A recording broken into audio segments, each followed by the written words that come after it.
Tina Larsson, I am delighted to have this conversation with you today, as always.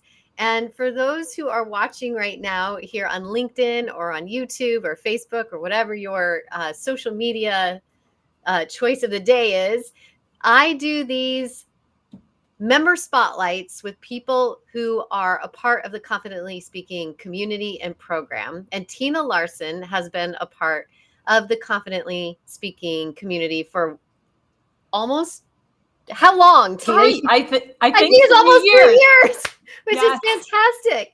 Almost since it started, or maybe since it started. Yeah.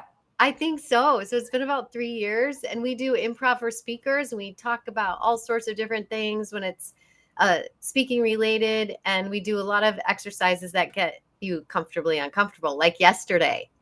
Yesterday was a tough one. Yesterday. Fun one. A fun one. Tough but fun, right? It's all about the fun.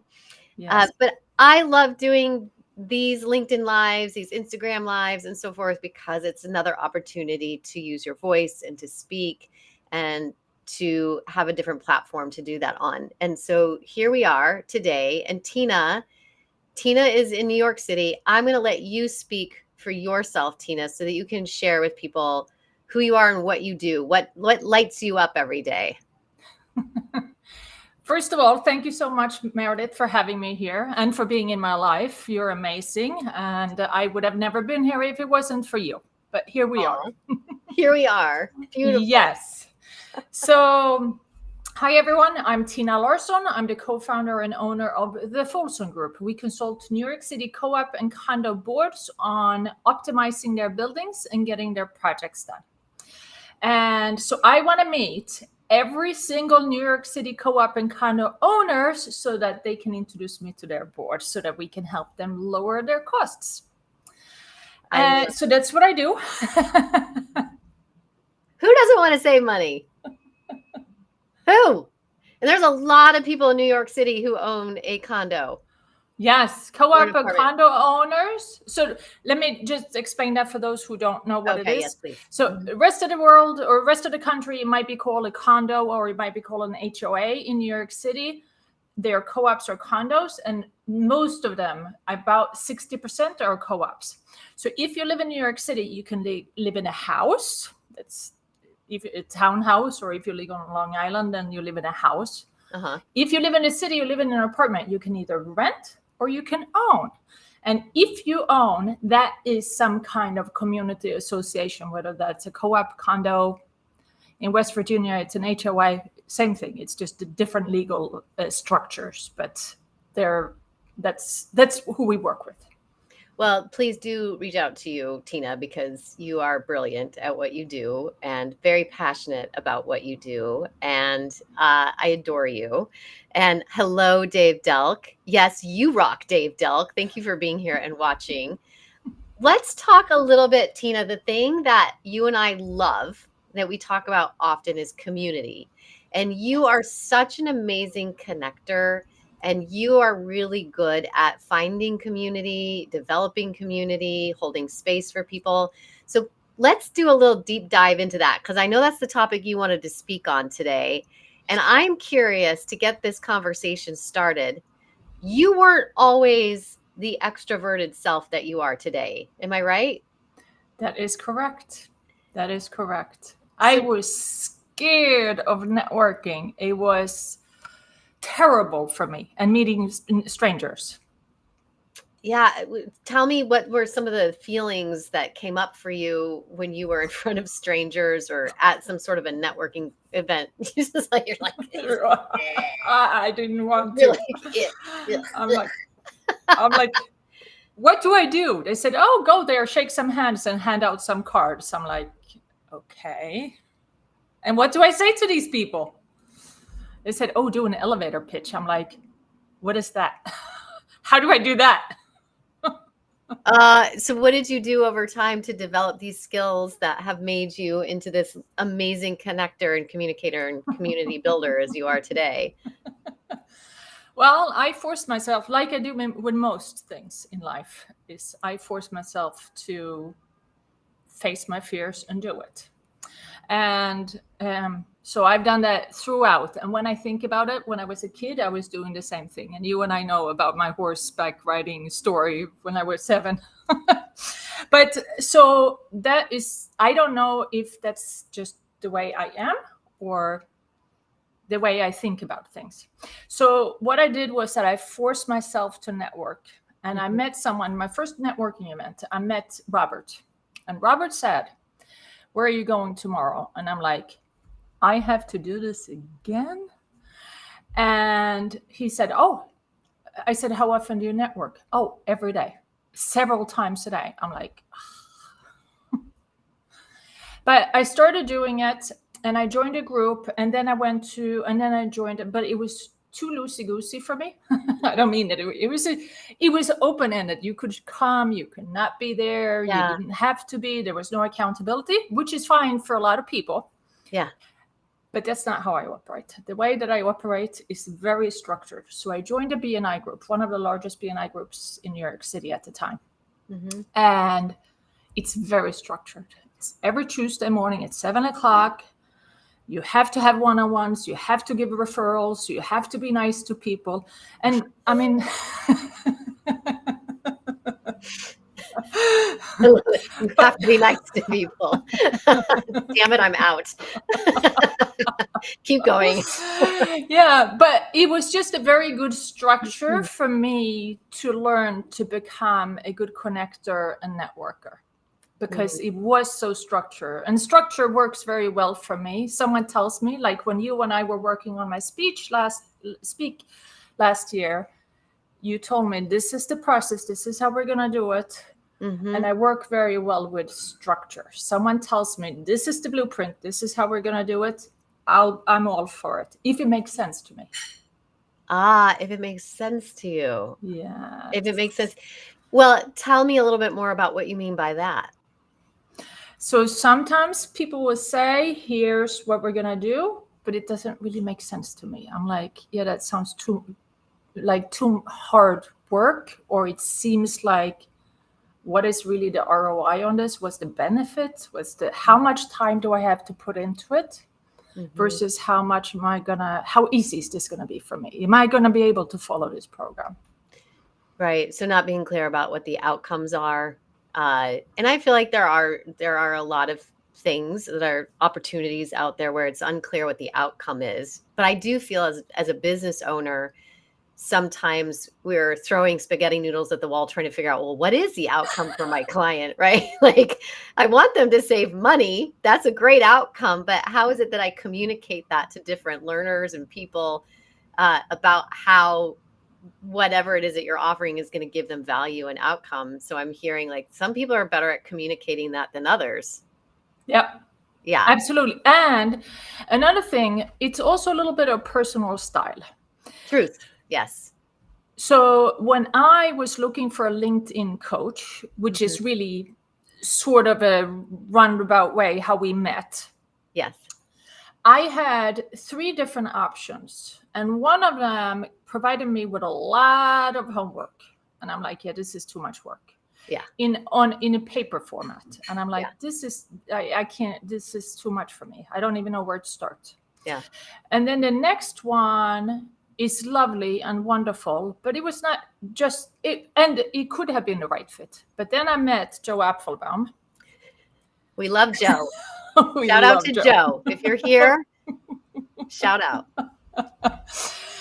And he's like, okay, I have 9 videos that will guide you through all of this. And then I have once a week open group coaching program. You can come whenever you want to, whenever you need support. And if you don't want to, you don't want to. But it was 9 videos. All the videos were less than 10 minutes. I took them all in one day. And his energy.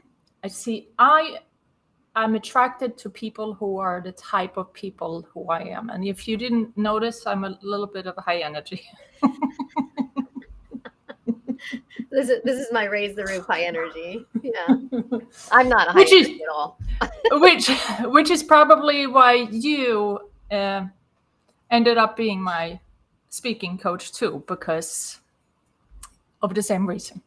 I love it. Anyways, we're missing our topic. Weren't we supposed to talk about community? Well,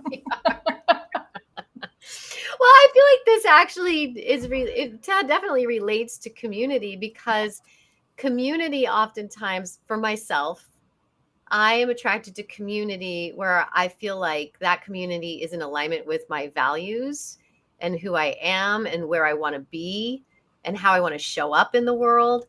So to me, I've been in plenty of communities where I was like, something doesn't feel right. There's something that feels off, right? So I'm curious for you, Tina, how do you know when you've landed into a really great community where you know you're going to thrive and you're also going to be able to lift up the voices of others in that community?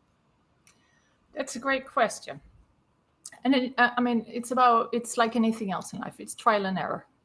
You join, it doesn't work out, it's not the right community for you, then you don't go there again. I was in a video before I met you. I was in a video community and I was there. And I normally think about things and then I want to give it 2 years. If I don't give it 2 years, then how do we really know if it was the right fit or not? Mm-hmm. And 2 years into it, I said, okay, it's time to leave. And the same with my networking group that I was there for 7 years. And then I found, long time. That's great. And I love it. I love that group. I love so many people in that group. But I found a networking group that is just a better fit for me and for where our business is right now. So that helped us grow to here. And now that we're here, we need a different set of network and referrals and vendors and friends, etc. Well, it makes a lot of sense, right? Like you find community with your business, right? In particular, with where you're at with your business. And then hopefully the goal is that we start to grow and evolve. And then you find a community that is going to best fit us at that time. So it's not personal if you leave a community, right? Maybe it is, but growth, I feel, is so important, and being able to recognize that too, and not feeling that you're obligated to stay in any one community at a time. And for me, like, I have multiple communities, and they're not all just networking groups either. Some of them are there's my friend community. I serve on a couple of boards, those communities.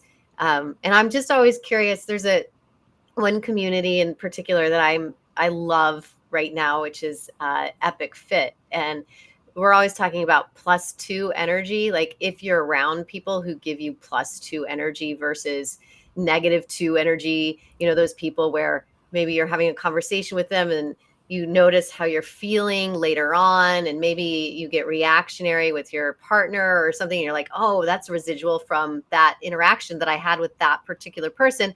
Maybe I don't want to have another one-on-one with that person again. Or maybe I do, because they bring me this great energy and we can all feed off of each other. So I really actually have been intentionally thinking about that in relation to communities I've been in. Is like, what am I feeling in it? And what am I feeling after? Mm-hmm. That's a good point. Yeah. And like, one thing I love about you and being with you is that I always feel energized. Me too. Yeah. I always feel energized. I always feel like, that was fantastic. My heart is open. Let's go conquer New York City. I just hung out with Tina Larsson. Thank you. And that's exactly how I feel about you. Aww. And being in your presence. And I think that to your Epic group, that, I mean, you can only grow to, you need to aspire to someone. So being surrounded by people who have been there, done that, who are more successful than you, as opposed to the same success level as you, makes at least me want to aspire for more. Oh, I love it, because it makes me want to aspire to be better, do better, give back more, to be challenged, all of those things. It's Yeah. fun. I find it fun to like put myself in uncomfortable places with really amazing human beings. Yeah. And to your point, I don't only belong to networking groups, I belong to mastermind groups, Yeah. coaching groups. Yeah. So a few, and we have a large social network, which we used to not have, but now we have lots of friends. Yes, you do. I love it. Every year, I'm like, what are you doing for New Year's Eve? Or what are you doing for Thanksgiving? What is your answer, Tina? Going for dinner or a dance or a party with 250 of my closest friends. And I just love that. I love that about you. Yeah. Um, so I feel we're just gonna giggle. This is our Yes. LinkedIn giggle time. I want to touch back on something about, to me, also community, I feel is about support system, right? Like you just said, coach communities, networking communities, mastermind groups. I feel like, especially as entrepreneurs, that we need that support, and it's okay to ask for help in those situations. And I also find for myself, it's really helpful for my mental health as well, because that relationship that I get to have with those different communities and the people within it is really helpful when you're doing something that can feel so siloed. Uh, and I cannot tell you how much I've learned from people, even just sitting in on a LinkedIn audio room, and that's in a community in of itself. And we met on Clubhouse all those years ago, 3 years ago. And those are communities where I feel too, you can start to develop your voice. Yes, absolutely. And you can, in a very easy way, practice all Yeah. the different things that you need as an entrepreneur. So we need to develop idea generation, right? Whether that's for content writing or for coming up with new products, better products, or you have I say you, I don't mean you. Let's turn that around. Or I have a product that is not selling, or a service that is not selling, redefine it. And all of those things. So idea generation, it's great to just listen into other people and then to practice. So my biggest thing was that I could write a lot of things on paper, but then I didn't actually use it. And that's something that you learn from hanging around people who are more successful than you. How are they doing it? Yeah. You know how many when you go to someone's website and you click the button and then you're on their mailing list and then you get a few emails. Yeah. The way that we set that up was that we went to some very successful business owners. We signed up for their newsletter, and then we saw all the emails that came in, and we were like, oh, this is a good headline. Oh, this is eye-catching. Oh, this is how they're doing it, right? Yeah. Yeah. Well, you found inspiration. Mm-hmm. You found inspiration for how to, and also it's what fits for your business too. Yeah. Because not all those tools that other people are using necessarily are going to fit with what your business needs. So it's just so wonderful when you can just like kind of learn from a bunch of different people and go, oh, yes, and right. How did you do Absolutely. that? Yes, Yes. I love it. And then I love your role to trying something out for 2 years. I think that's really quite wonderful, because most people I don't think would give it 2 years. No, but I think that I learned that really from BNI. Okay. So what happened was that it's a 1-year membership, Okay. but it was a little cheaper, and we had just started our business. It was a little cheaper to do 2 years. Okay. But we didn't get any referrals, or we got a few referrals, but we didn't get any business in the first 2 years. So it didn't even pay for itself. And it's not expensive, but it didn't even pay for itself in the first 2 years. So, but we were able to refer some business out, but we didn't get any business from it. And I went and then I think that it was exactly 2 years and 1 month, and we got a client. And from there, I said to myself, well, if I'm going to commit to this program, if I don't give it 2 years, then I might miss out on that extra month where I might actually get something out of it. Well, and I feel like what you're saying too, what I'm hearing you say is the consistency. And like I think a lot of people will dabble into different communities, but they don't stick around long enough to even see if it's a good fit. Or to develop the relationships enough to where that trust is built, which is what's ultimately needed. Because I'm not going to refer somebody. I might refer somebody if I'm like, okay, we've hit it off from like the second we met and locked eyes, like that sometimes happens. But if I don't know anything about you or your work or your personality, it's going to be hard for me to want to refer you to somebody. Yeah, and I mean, it takes probably 2 years to build a good. I mean, you can become acquainted and etc. But I mean, building a strong relationship. I mean, that takes more. That takes many hours and many meetings in most cases, right? And many interactions in most cases. So Yeah, it's a process. It's a process. So what is something that you're very excited about that's on the horizon with one of your communities? with one of my communities, what's exciting? Yeah, something that's on the horizon that you're like, we get to do this, or Yes. I learned this, or I'm doing this. So we have one of our clients. It's a community, and we are very close with the residents in that building only because the board wanted us to be. So we write memos and we help them and we communicate directly with the residents. And it's not always that the board wants us to do that or they want that to be a little limited, but we feel that this is such a big project for that building that we want to be close with everyone so that they have free access to us.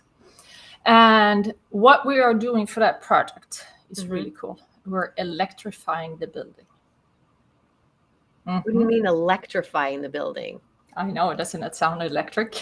It does. Tell me more. Like I'm just imagining like there's a bunch of people in New York living without electricity and you're going to show up and electrify them.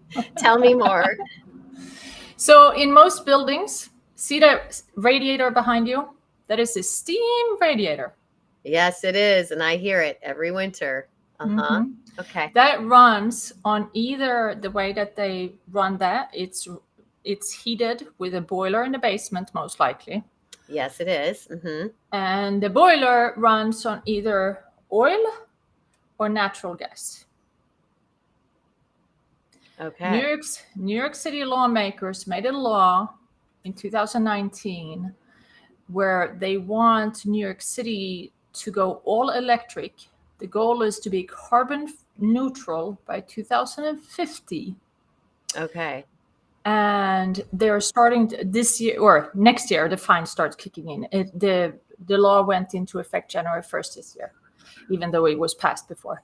And so the first fines that buildings are going to get starts next year. And then in 2030, the fines increase depending on how much carbon footprint you have per square foot of the apartment, of the building.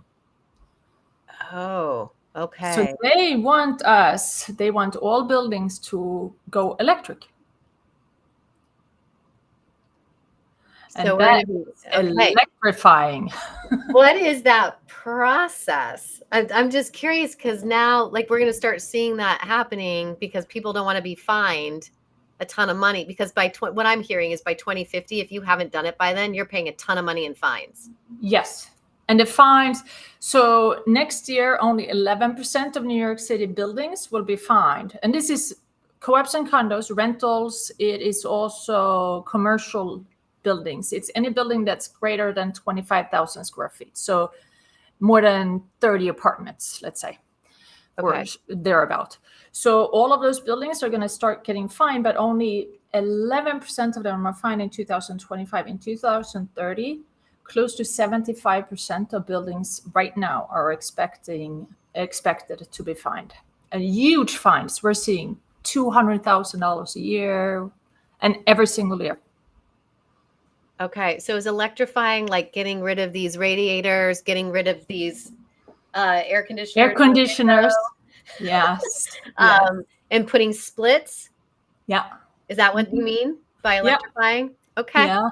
Yeah. Okay. Wow. Yeah. That is a project. It is a project, and we have a few of them. But this one, the reason I wanted to mention that particular one is, number one, it's a very complex one, and number two, the board is very encouraging with us being the communicators with everybody there. So it's a really good community to work That for is with. first of all, I have to say I love the personalization of that. Like I love that this particular board that you get to work with, it cares enough about the tenants in that building to make it more intentional and thoughtful through the process. And I would imagine what that does is it builds trust amongst everybody to where like, oh, I know who I can talk to if something goes wrong, or I know who to talk to if things are going right. And people don't feel like, because I would imagine that a lot of people feel left out of the conversation and would Yes. get angry because they're like, wait a minute, I live here. I'm paying a mortgage. I'm paying these fees, maintenance fees. Why am I not a part of the conversation? So Yeah. I love this approach that you've taken. Thank you. And it is, and very often it's very, I mean, it's very costly.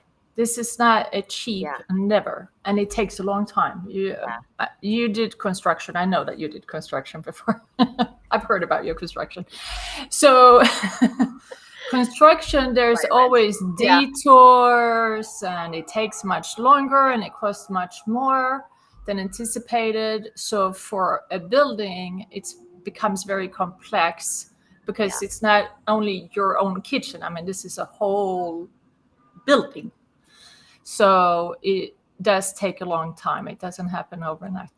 Several years it takes. I love it. I have so many more questions for you because I got to work with Keegan, who's also a Confidently Speaking member. And I don't know if you know what Keegan does for a living. Do you? I do not. Well, she said that she does something with sustainability. She does. She goes into schools, the public school systems in Missouri, and she works with the board to and the superintendent, so it's not laying on the superintendent, to change out all of the lighting in these buildings, update the lighting so that they're not using fluorescence anymore, but they're using LED. So she talked a lot about how you have to put a community together to run that project, and that the change orders was a big deal. They don't have any change order. So you two should have a conversation. It'd be kind of fun. I just think we should. Yes, we fun. should. I mean, we do the same. She does a very small portion of what we do, but we do that too. Yeah. But and she works with nonprofit boards, we work with nonprofit boards. So we do have a lot in common. We have no real overlap, but there's no overlap. But you guys speak the same language. Yes, we do. Yes, which I love. So in Confidently Speaking, that community that you're a part of, what I love about it is that it's such a diverse group of people. Like we've got so many people, different industries, and you're all supporting each other. And I love the laughter every Wednesday. Lots of laughter. It's uncomfortable sometimes, but there's lots of laughter, which I really appreciate because it feels very healing to me. Yes, it is. It's a wonderful group, and it's so fun that it's different people every time. I mean, some people show up always. I used to always show up, and then at year end, I said I have to cut down on one of my commitments, and unfortunately, that was this. I still show up. I was there yesterday. You were there yesterday. Well, and that's the nice thing about the group, that I've made it so that you don't have to be there every week. It depends on what you're working on. If the more you show up, the more you get out of it. Yeah, the more you get out of it, and the more you start to see the results. Just like anything, just like showing up to a community for 2 years, you see the result at the end if you commit to it. And then it's a large group, but I would say on average we have about 6 people that show up every week. And every once in a while you'll hop into that Zoom room and there's like a ton of people in there, and it's fun. But I record everything so you can watch it if you want to. And then the practice session, which is next Wednesday, which I'm always excited to hear what people are working on. That's always a great one. Yeah, that's always exactly. A good one. And I look forward to stopping by and listening to Dina. Yeah, Deanna's going to do it next week. So Tina, thank you so much for being for being a part of my community. And I'm so you just brighten up my day every time I see you. So thank you. So do you. And thank you so much for having me. You're so welcome. And if you are not following Tina already, please do here on LinkedIn. You can also find her on the socials, like on Instagram. And she's with the Folson Group. She's in New York City. So please reach out to her if you own a condo or an apartment. A co-op. Here in New York City. She is your person. Okay. Mwah. Thank you.